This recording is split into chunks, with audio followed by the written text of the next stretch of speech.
Are you a fan of Norse mythology? Have you ever heard of Ragnarok? If you said yes to either of those questions, you're going to want to watch this video. Because today I'm going to tell you the story of Ragnarok. Ragnarok is basically Norse mythology's end of the world, or end of the cosmos, and everything in it, including the gods. Now, Ragnarok in Old Norse meant fate of the gods. However, how it was spelled in some Norse literature, it would translate to twilight of the gods, and sometimes was called Alderrock, which meant fate of mankind.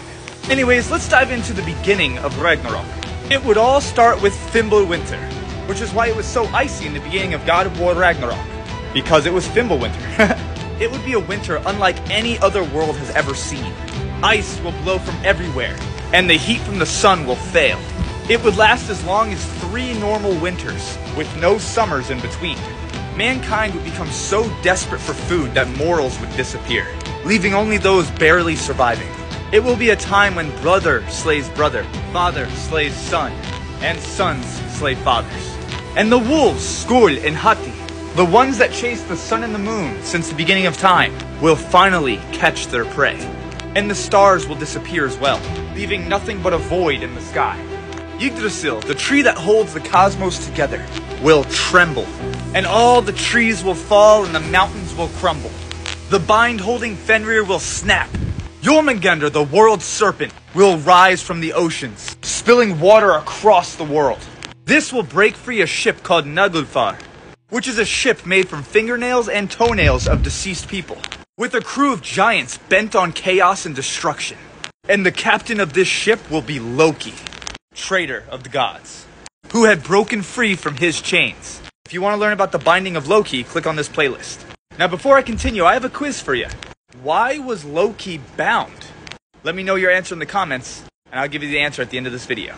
Now let's get back to the destruction and chaos that's Ragnarok. Since Fenrir has broken free, this is what he does. He will run across the earth, with his jaw against the ground, and the top of his jaw against the sky, devouring everything in his path. Jormungandr will spit venom across the world, poisoning the land, water, and air.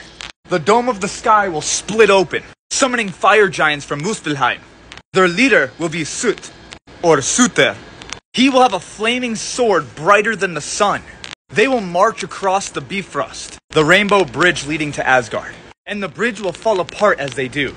At this moment, Heimdall will blow his Galahorn, which is a horn specifically designed to announce this moment, the moment that all the gods have feared.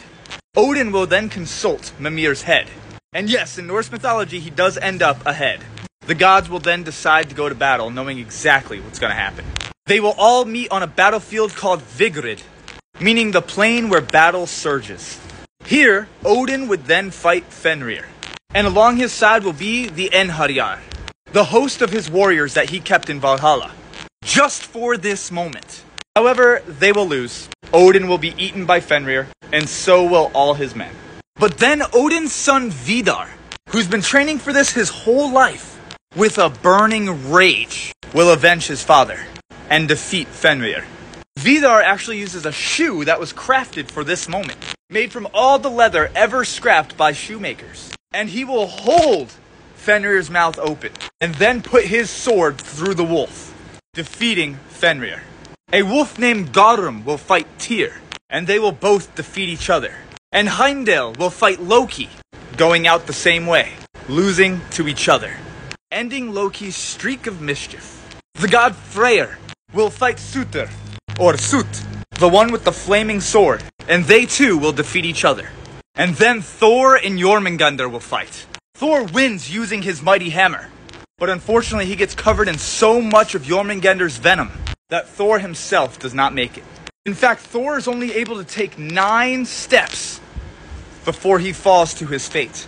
After this battle, everything will sink into the void. All of creation will seem as if it had never happened.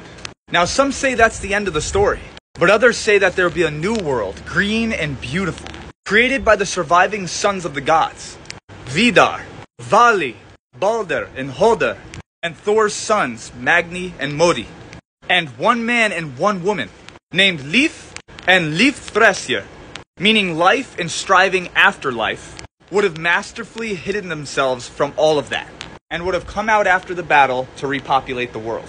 They would have hidden themselves in a place called Wood of Hodmamir. Now that is the crazy story of Ragnarok. Don't forget to like, comment, favorite, and share this video. It's extremely supportive and motivating. And let's get that information out there. Oh, and you know why Loki was bound? Because the gods were done with his crap. He took it one step too far. Check out the playlist to see the full video on it. With all that said, stay awesome and all love.